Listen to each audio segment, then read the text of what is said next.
అందరికీ నమస్కారం. ఎలక్షన్స్ వస్తున్నాయి. దేశంలో కొత్త కొత్త సమస్యలు మనం చూస్తూ ఉన్నాం. ఎప్పుడూ కని విని ఎరగని కుంభకోణాలు బయటపడతా ఉన్నాయి. మేమే ఏదో సాధించామని చెప్పేసి చెప్పుకున్నటువంటి ప్రభుత్వాలు వాళ్ళు చేసినటువంటి మోసాల్ని మేము ఎన్నో రోజులుగా బయట పెడతా ఉన్నా కూడా దానికి కన్సిడరేషన్ వాల్యూ ఇంతవరకు కూడా రాలేదు. కానీ ఈరోజు ఎవరు తీసుకున్న గోతులో వాళ్ళే పడతారని చెప్పి మనం అనుకున్నటువంటి సామెత ప్రకారంగానే ఈరోజు బీజేపీ వాళ్ళు చేసినటువంటి వాళ్ళ ఒక కుంభకోణాన్ని వాళ్ళే బయట పెట్టుకునే పరిస్థితి ఈరోజు ఏర్పడింది. మేము వివిధ విధాలుగా పోరాటాలు చేస్తూ వచ్చాం. ఇంతకుముందు ఎలక్టోరల్ బాండ్స్ మీద 2017లో ఎప్పుడైతే అది ప్రవేశపెట్టారో ఫైనాన్స్ యాక్ట్ ప్రకారం, ఆ రోజు నుంచి కూడా ఇది ఒక పెద్ద స్కామ్, దీన్ని ఏదో ఒకటి చేయాలని చెప్పేసి ఆ రోజు చెప్పుకుంటూ వచ్చాం. ఈవెన్ నేను అప్పుడు కాగ్లో పనిచేస్తున్నప్పుడు కూడా దీని మీద పెద్ద విధాలుగా మనం ఎక్స్పోజ్ చేయడం జరిగింది. కానీ అప్పుడు ఎవరు పట్టించుకునే పరిస్థితి. దాని తర్వాత క్రమేణంగా 2019లో వాళ్ళు తీసుకొచ్చినటువంటి నేషనల్ కంపెనీ లాస్ యాక్ట్స్ కావచ్చు, లేకపోతే వాళ్ళు మిస్యూజ్ చేసినటువంటి ఐటీని కావచ్చు, ఈడీని కావచ్చు, వీళ్ళు ఎలా మిస్యూజ్ చేస్తూ ఉన్నారు, ఎన్పిఎస్ ఇట్లాంటివి ఉపయోగించుకొని వాళ్ళు ఎలా చేస్తున్నారనే దాని మీద రకరకాలుగా ఆర్టీఐలు వేసాము, కేసులు వేసాము, అన్ని విధాలుగా పోతా ఉన్నాం. ఈ క్రమంలో ఈరోజు సంచలనంగా సుప్రీంకోర్టు ఇన్వాల్వ్ అయిపోయి బయట పెట్టినటువంటి అంటే వాళ్ళు ఇచ్చినటువంటి ఈ ఎలక్టోరల్ బాండ్స్ మీద చాలా మంది అసలు ఇది ఏంటి ఏం కథ అనేది కొంతమందికి తెలియని క్రమంలో వాళ్ళకి అంటే అందరికీ ఈ యొక్క అవినీతి బయటకు తెలియాలని చెప్పేసి ముఖ్య ఉద్దేశంతో ఈ యొక్క సమావేశం నిర్వహించడం జరిగింది. అసలు ఎలక్టోరల్ బాండ్ అంటే ఏంటి? ఇంతకుముందు మనం మామూలుగా పొలిటికల్గా మనం ఏమన్నా ఇంట్రెస్ట్గా ఉండి ఈ దేశ అభివృద్ధి కోసం ఎవరైనా డొనేట్ చేయాలనుకునే వాళ్ళు మనం డైరెక్ట్ పార్టీకి డొనేట్ చేసేవాళ్ళం. ఆ డొనేషన్ని ఏం చేశారంటే క్రమంగా 2000కి కుదింపించారు. తర్వాత ఈ యొక్క ఫైనాన్స్ యాక్ట్ 2017 ఫైనాన్స్ యాక్ట్ ప్రకారం 2000 కంటే ఎక్కువ మీరు డొనేట్ చేయకూడదని చెప్పేసి పొలిటికల్ పార్టీస్ డైరెక్ట్ డొనేషన్ ఇవ్వకుండా చేయడం జరిగింది. దాని తర్వాత ఐటీ ఇట్లాంటివి చూపించుకున్న వాళ్ళు 20,000 వరకు డొనేట్ చేయడానికి మ్యాక్సిమం కుదించారనమాట. ఇంకా నువ్వు ఏ రూపంలో అయినా కానీ డొనేట్ చేయాలా అంటే అది ఎలక్టోరల్ బాండ్లోనే చేయాలా అని చెప్పేసి ఆ రోజు 2017లో ఈ ఎలక్టోరల్ బాండ్ తీసుకోవడం రావడం జరిగింది. ఎలక్టోరల్ బాండ్ తీసుకొని వచ్చినప్పుడే ఈ యొక్క మ్యాక్సిమం పార్టీలన్నీ కూడా అప్పుడు ఉన్నటువంటి ప్రతిపక్షం కాంగ్రెస్ పార్టీ కావచ్చు, రకరకాల పార్టీలు అందరూ కూడా కలిసి వ్యతిరేకించడం జరిగింది. కొంతమంది ఆర్థిక నిపుణులతో కూడా ఇది ఎలా మిస్యూజ్ జరుగుతుంది అనేది కూడా మనం ఆ రోజు చెప్పడం జరిగింది. అసలుకి ఏంటి ఇది అనే దాని మీద మనం క్లుప్తంగా తెలుసుకుందాం. ఎలక్టోరల్ బాండ్ అంటే ఏంటంటే ఇది కూడా ఒక ప్రామిసరీ నోట్ లెక్క అనమాట. అంటే ఇప్పుడు మనం చెక్ కావచ్చు, డ్రాఫ్ట్ కావచ్చు, డీడీ కావచ్చు, ఏదైనా మనం తీసుకొని ఎవరికైనా ఇస్తాం కదా. అలాగే ఒక బ్యాంక్ హోల్డర్ లేకపోతే ఒక బ్యాంక్ అకౌంట్ హోల్డర్ ఈరోజు ఎవరికైనా మనీ ఇవ్వాలనుకుంటే తన బ్యాంక్ అకౌంట్ నుంచి ఎవరికైనా కానీ డబ్బులు ఇవ్వచ్చు. మనము డీడీ రూపంగానో చెక్ రూపంగానో మామూలుగా ఇస్తాం ఎవరికైనా కానీ. అలాగే ఇప్పుడు మీరు స్టాంప్స్ కొంటాం మనం, లేకపోతే మనము రెవెన్యూ స్టాంప్స్ కొంటాము, లేకపోతే పోస్టల్ స్టాంప్స్ కొంటాము, ఇట్లాంటివన్నీ లాగానే ఇది కూడా అనమాట. ఎలక్టోరల్ బాండ్ అనేది నీ అకౌంట్ నుంచి 1000 రూపాయలు కావచ్చు, 10,000 కావచ్చు, 1,00,000 రూపాయలు కావచ్చు, 1,00,00,000 రూపాయల వరకు, నువ్వు 10 లక్షలు కావచ్చు, 1000, 10,000, 1,00,000, 10 లక్షలు, 1,00,00,000 రూపాయలు, ఇట్లా డినామినేషన్స్లో ఈ ఎలక్టోరల్ బాండ్ అనేది దొరుకుతుంది. అప్ టు 1,00,00,000 రూపాయల వరకు, మినిమం 1,000 రూపాయల వరకు ఈ ఎలక్టోరల్ బాండ్ని నీ అకౌంట్లో నుంచి నువ్వు కొనుక్కొని ఎవరికి ఇస్తున్నావు అనేది చెప్పనవసరం లేదు. ఇక్కడ మెయిన్ ఏంటంటే ఎవరికి ఇస్తున్నావు అనేది చెప్పనవసరం లేకోకుండా ఇచ్చే పద్ధతి బాండే ఎలక్టోరల్ బాండ్. అంటే లైక్ ఏ ప్రామిసరీ నోట్. ఇది కూడా ఏంటంటే ఎవరికి ఇస్తున్నావు అనేది అంటే ఇప్పుడు మామూలుగా మనం ఇప్పుడు చెక్లో కానీ డీడీ డ్రాఫ్ట్లో కానీ పేయీ నేమ్ రాస్తాం. అంటే ఎవరికి ఇస్తున్నాం ఈ చెక్ కానీ, లేకపోతే ఎవరికి ఇస్తున్నాం ఈ డిమాండ్ డ్రాఫ్ట్ అనేది దాంట్లో మనం నీట్గా రాస్తాం. కానీ అనేది రాయకోకుండా ఇచ్చేదే ఎలక్టోరల్ బాండ్. అంటే మనం ఇప్పుడు ఒక 10,000 రూపాయలు ఒక పార్టీకి ఇవ్వాలని అనుకున్నాం. ఆ 10,000 రూపాయలు నువ్వు వెళ్ళి ఒక బ్యాంకుకి స్పెసిఫైడ్ ఎస్బీఐ బ్యాంక్స్లో ఈ ఎలక్టోరల్ బాండ్ కేవలం ఎస్బీఐ బ్యాంక్స్లోనే దొరుకుతుంది. అది కూడా స్పెసిఫైడ్ బ్రాంచెస్లోనే దొరుకుతుంది. అంటే అన్ని బ్యాంకుల్లో దొరకదు, అన్ని బ్రాంచ్ల్లో దొరకదు, కొన్ని బ్యాంకుల్లోనే దొరుకుతుంది అనమాట. కొన్ని ఎస్బీఐ బ్యాంకుల్లోనే దొరుకుతుంది. అక్కడికి వెళ్ళి నువ్వు 1000, 10,000, 1,00,000, 10 లక్షలు, 1,00,00,000 రూపాయల డినామినేషన్స్లో నువ్వు వాళ్ళని అడగొచ్చు. నీ అకౌంట్లో ఉన్నటువంటి 10,000 రూపాయలతో అది ఎలక్టోరల్ బాండ్ తీసుకొని ఎవరికి ఇస్తున్నావు అనేది అక్కడ దాంట్లో పొందుపరచాల్సిన అవసరం లేదు. నీకు ఒక ఎలక్టోరల్ బాండ్ ఇస్తారు ప్రామిసరీ నోట్ లెక్క. అది తీసుకొని వెళ్ళి నువ్వు ఏ పొలిటికల్ పార్టీకో లేకపోతే ఏ ఎవరికైనా కానీ ఇవ్వచ్చు. వాళ్ళు తీసుకున్నట్టు ఆ పొలిటికల్ పార్టీ వాళ్ళు దాన్ని వాళ్ళు ఎన్కాష్ చేసుకుంటారు అనమాట. అంటే ఇప్పుడు మనం ఏదైనా ఒక కూపన్ ఉంటుంది మన దగ్గర, ఆ కూపన్ని ఎక్కడైనా తీసుకొని వెళ్ళి, ఇప్పుడు నువ్వు ఏదైనా మన దగ్గర ఉన్నటువంటి ఫుడ్ కూపనో లేకపోతే ఏదైనా ఇప్పుడు అమెజాన్ కూపన్స్ ఇట్లాంటివి వస్తాయి, అది తీసుకొని వెళ్ళి ఎలా అయితే మనం షాపింగ్ చేస్తామో అలాగే వీళ్ళు పొలిటికల్ పార్టీస్ అవి తీసుకొని వెళ్ళి ఎన్కాష్ చేసుకోవచ్చు అనమాట. అంటే వాళ్ళ అకౌంట్లో వేసుకొని డబ్బులు దాన్ని తీసుకోవచ్చు. ఇప్పుడు ఇక్కడ మీకు మనం తెలుసుకోవాల్సింది ఏంటంటే, ఎవరైనా కానీ ఈ ఈ యొక్క ఎలక్ట్రల్ బాండ్స్ ఎవరైనా కొనొచ్చు. అంటే ఎవరైనా కానీ కేవైసీ ఇట్లాంటివన్నీ ఉన్నటువంటి అకౌంట్ హోల్డర్స్ ఎవరైనా కానీ ఈ ఈ యొక్క బాండ్స్ కొనొచ్చు, ఎవరికైనా ఇవ్వచ్చు. కానీ ఎవరు ఎట్లాంటి పొలిటికల్ పార్టీలు ఇవి ఎన్కాష్ చేసుకోవచ్చు అంటే, అన్ని పొలిటికల్ పార్టీలు అంటే ఇప్పుడు రిజిస్టర్ చేసిన ప్రతి ఒక్క పొలిటికల్ పార్టీ కూడా ఈ ఎలక్ట్రల్ బాండ్స్ తీసుకునేకి లేదు. వాళ్ళు లాస్ట్ ఎలక్షన్స్ లో, అంటే వాళ్ళు ఇప్పుడు జరుగుతున్నట్టు ఇప్పుడు 19 ఎలక్షన్స్ లో కావచ్చు, లేకపోతే ఇప్పుడు జరిగినటువంటి రీసెంట్ ఎలక్షన్స్ లో కావచ్చు, అవి అసెంబ్లీ ఎలక్షన్లు కావచ్చు లేకపోతే పార్లమెంట్ ఎలక్షన్ లో కావచ్చు, ఏ పొలిటికల్ పార్టీకి అయితే మినిమం 1% పోల్ అయింటాయో, పోలింగ్ అయినటువంటి ఓట్లలో అంటే ఒక 50% ఓట్లు పోల్ అయింటే దాంట్లో 1%, మినిమం 1% వాళ్ళకి ఓట్లు వచ్చిండాల. అట్లా ఓట్లు వచ్చిన ప్రతి ఏ పొలిటికల్ పార్టీ అయినా కానీ ఈ ఎలక్టరల్ బాండ్స్ని తీసుకోవచ్చు. తీసుకున్న తర్వాత వాళ్ళు 15 రోజుల లోపల వీటిని ఈ యొక్క ఎలక్టరల్ బాండ్స్ని ఎన్కాష్ చేసుకోవచ్చు. అంటే వాళ్ళు ఈ యొక్క డబ్బులు డ్రా చేసుకోవచ్చు, వాళ్ళ అకౌంట్లకి డిపాజిట్ చేసుకోవచ్చు.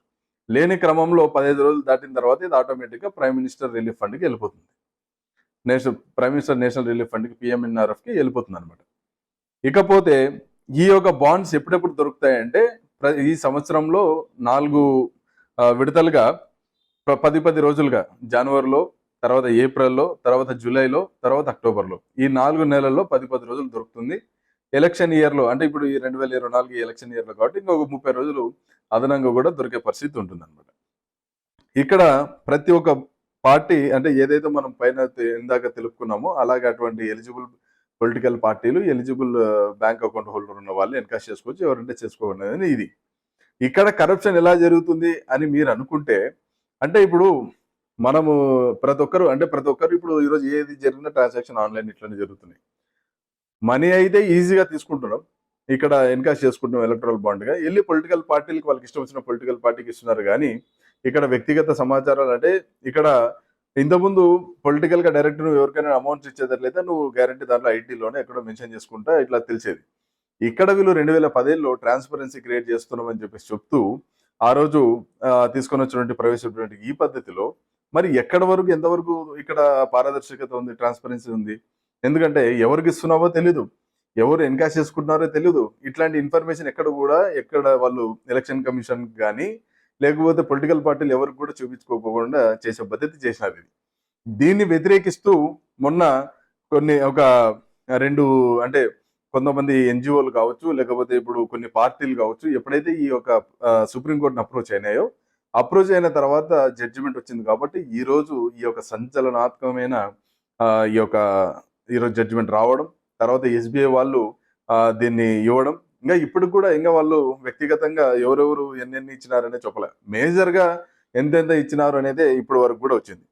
ఫర్ ఎగ్జాంపుల్ దీని నుంచి అసలు కరప్షన్ అనేది ఎలా జరుగుతుంది, ఎలా జరిగింటుంది అనేది మీకు ఏమన్నా ఆలోచన ఉంటే, ఇంతకుముందు కూడా మనం చెప్పాం, కొన్ని దివాలా తీసిన కంపెనీలు ఎన్సిఎల్టీ అని చెప్పేసి చెప్పుకొని నేషనల్ కంపెనీ లా ట్రిబ్యునల్కి వెళ్ళి, అలాగే NCLAT national company law appellate ట్రిబ్యునల్స్కి వెళ్ళి వాళ్ళు దివాలా తీసినామని చెప్పి ఇప్పుడు 5,000 కోట్లు అప్పు ఉందనుకోండి, మేము 5,000 కోట్లు అప్పు ఉంది, ఇంకా మేము కట్టలేము, మేము ఈరోజు దివాలా తీసాము, 2,000 కోట్లు కట్టేస్తే మాకు బెయిల్అవుట్ ప్యాకేజ్ ఇవ్వండి అని చెప్పేసి ఎన్సిఎల్టీకి కానీ ఎన్సిఎల్ఏటికి కానీ వెళ్ళేసి వాళ్ళు ఏం చేస్తున్నారు, మాఫీ చేయించుకొని ఈరోజు బయటకు వచ్చి మళ్ళీ ఇంకొక కంపెనీలు పెట్టి దాంట్లో మళ్ళీ చేసుకునే పరిస్థితి వచ్చింది.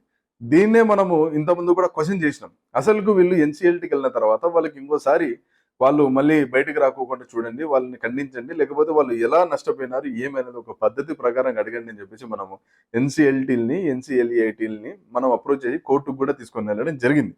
దీని ప్రకారం ఇంతకుముందు ఎన్సిఎల్టీలు కూడా చేసినటువంటి అక్రమాల మీద కూడా ఇంతకుముందు సుప్రీంకోర్టు జడ్జిమెంట్ ఇచ్చినా కూడా వాళ్ళు కూడా అక్కడున్న అధికారులు పాటించుకోకుండా జైలు పాలైన పరిస్థితులు, సందర్భాలు కూడా మనం చూసాం. ఇదే విధంగానే మరి ఇప్పుడు చేసినటువంటి అక్రమాలు అన్ని చూడండి.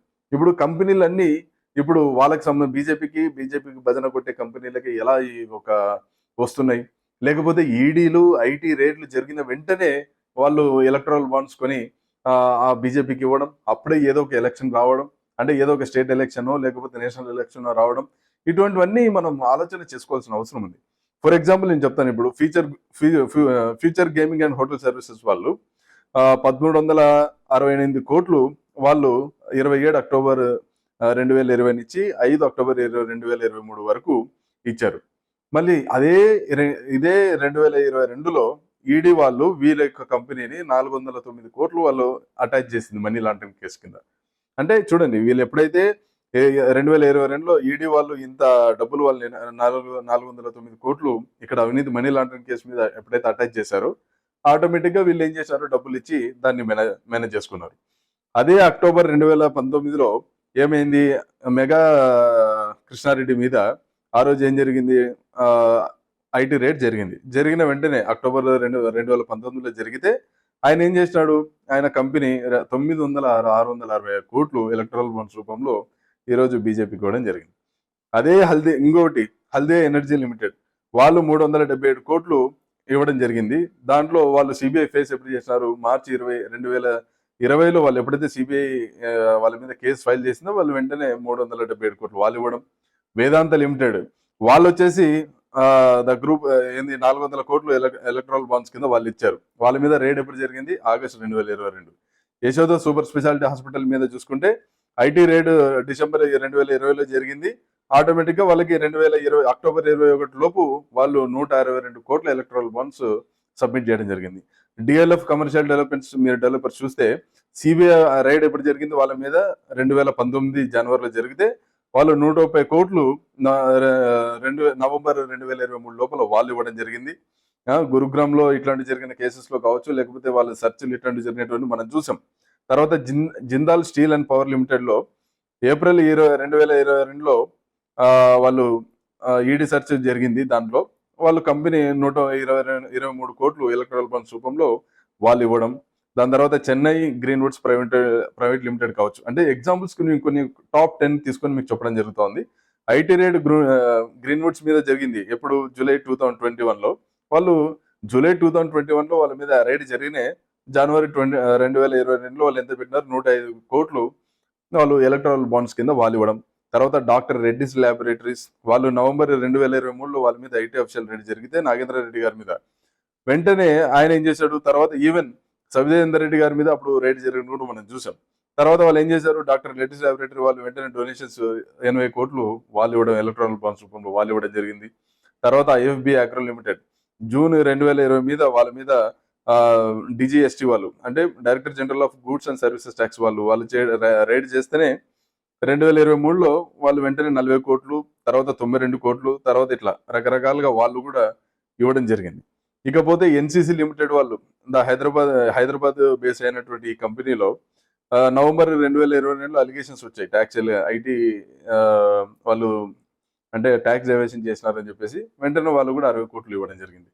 తర్వాత Divij laboratory Hyderabad based company, ఇది కూడా ఫిబ్రవరి 2019లో వాళ్ళకి జరిగితే రైట్లు 55 కోట్లు వెంటనే వాళ్ళు ఇవ్వడం. తర్వాత యునైటెడ్ ఫాస్ఫరస్ లిమిటెడ్ ఐటీ, అంటే ఇవి నేను మనకు సంబంధించినటువంటి కొన్ని కంపెనీస్ ఇవన్నీ. తర్వాత వీళ్ళు జనవరి 2020లో వాళ్ళ మీద రైడ్ జరిగితే వెంటనే 50 కోట్లు వాళ్ళు.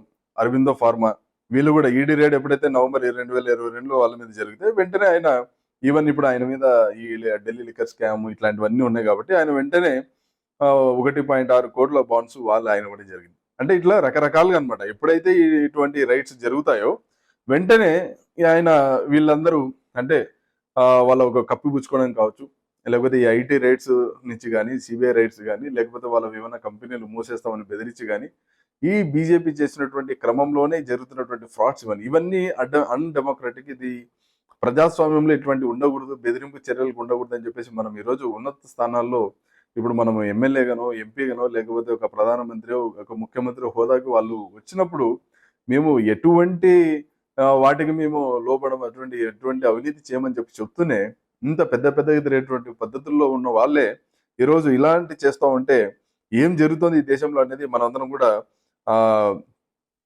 ఆలోచించాల్సిన అవసరం ఉంది. అంటే ఇప్పుడు మన కళ్ళకి ఎదురుగానే కనిపిస్తున్నటువంటి ఇంత పెద్ద స్కాముల్లో ఈవెన్ ఇప్పుడు కొన్ని మీరు చూడొచ్చు, ఈ ఒక లాటరీ స్కామ్స్ కావచ్చు, లేకపోతే ఇటువంటివన్నీ వాళ్ళు కూడా ఇప్పుడు దీంట్లో హైయెస్ట్ డొనేషన్స్ లో ఇంతవరకు ఎవరు తీసుకున్నారంటే 47.5, అంటే నియర్లీ ఇప్పుడు కొంతమంది ఏం చెప్తున్నారంటే 54.77% డొనేషన్స్ ఎవరికి వచ్చినాయంటే బీజేపీకి వచ్చినాయి.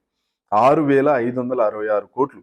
అసలు మొత్తం ఇంతవరకు జరిగిందైతే 11,000 కోట్ల వరకు ఈ ఎలక్టోరల్ బాండ్లు ఎస్బీఐ అమ్మింటే దాంట్లో 6,566 కోట్లు ఈరోజు బీజేపీ పార్టీనే తీసుకుంది. దాని తర్వాత తృణమూల్ కాంగ్రెస్ వచ్చేసి 1,100 కోట్లు, తర్వాత కాంగ్రెస్ పార్టీ వచ్చేసి ఇంత 1000 కోట్లు. ఇలాగా ప్రతి ఒక్కరు అంటే ఒక షేర్ తీసుకుంటూ వచ్చినే ఉన్నారు. అసలుకి ఎలక్ట్రల్ బాండ్స్ మీద ఈరోజు ఎందుకు ఇంత చర్చ జరిగింది అదేదంటే, అసలుకి వేరే డొనేషన్స్ తీసుకోకుండా వీళ్ళే చేసి అఫీషియల్గా ఏమో వీళ్ళే ఎన్కాష్ చేసుకుంటూ మిగతా పార్టీలు కావచ్చు లేకపోతే ప్రజాస్వామ్యంలో వేరే వాళ్ళు అసలు డొనేషన్స్ అనేది చేసుకోకుండా బెదిరించేసి, ఇప్పుడు ఎవరైనా ఏదైనా పార్టీకి డొనేట్ చేస్తే వెంటనే వాళ్ళని ఎట్లా డొనేట్ చేస్తారు అని చెప్పేసి వాళ్ళని అడిగి వాళ్ళని కూడా బెదిరించి వాళ్ళ దగ్గర నుంచి పెట్టించుకునే పరిస్థితి ఈరోజు ఈ దేశంలో నెలకొనిందనే ఈరోజు అందరూ కూడా ఇది జరిగే పరిస్థితి. అసలుకి మేము అవినీతే చేయము, బ్లాక్ మనీ అనేది వేరే దేశాల్లో ఉంటే ఈ దేశానికి తీసుకొని వచ్చి ప్రతి ఒక్కరి అకౌంట్లో 15 లక్షల వరకు జమ చేస్తామని చెప్పి ఈరోజు ముందుకు వచ్చినటువంటి భారతీయ జనతా పార్టీ ఈరోజు 6,566 కోట్లు ఈరోజు మీరే అవినీతి వరకు సొమ్ము తీసుకొని రకరకాల ప్రాజెక్టులు ఈరోజు మెగా ఇంజనీరింగ్ కమిటీకి ఇప్పుడు మీకు వీళ్ళకి ఏ దానికి ఏదేది వచ్చిందో మీకు అందరికి తెలుసు. ఇప్పుడు మెగా ఇంజనీరింగ్ వాళ్ళు టన్నల్ ప్రాజెక్ట్ కావచ్చు, లేకపోతే కాళేశ్వరం ప్రాజెక్ట్ కావచ్చు, లేకపోతే ఇప్పుడు ఇక్కడ ఏ కంపెనీ అయినా కానీ ఇప్పుడు జరుగుతున్నటువంటి ఇంతకుముందు ఇది మన కాళేశ్వరం ప్రాజెక్టు అవినీతి తెలుసు మీకు. ఇటువంటి జరిగిన దాని నుంచి బయటికి రావడానికి వాళ్ళు ఇచ్చిండొచ్చు, లేకపోతే వేరే కొత్త కొత్త ప్రాజెక్టులు తీసుకురావడానికి వాళ్ళు జరగచ్చు, పోలవరం ప్రాజెక్టులు దాని నుంచి కావచ్చు. అంటే ప్రతి ఒక్క ప్రాజెక్టుల వెనకాల ఈరోజు జరుగుతున్నటువంటి అవినీతి ఇక్కడ మనకు క్లియర్గా కనిపిస్తూ ఉంది. లేకపోతే ఏదైనా పోర్ట్ అలొకేషన్స్ కావచ్చు, లేకపోతే ఏరోడ్రమ్ అలొకేషన్స్ కావచ్చు, ఇటువంటివి ఏవి జరిగినా కూడా ఏం జరుగుతోంది ఇక్కడ అవినీతి. ఒక ఎలక్ట్రల్ ఫండ్స్ ఇవ్వు, లేకపోతే ఏదైనా చెయ్యి. ఇంకా ఇండివిజువల్గా ఇంకా ఏం జరిగింది అనేది ఇంకా మనకు కూడా క్రిస్టల్ క్లియర్గా తెలియదు.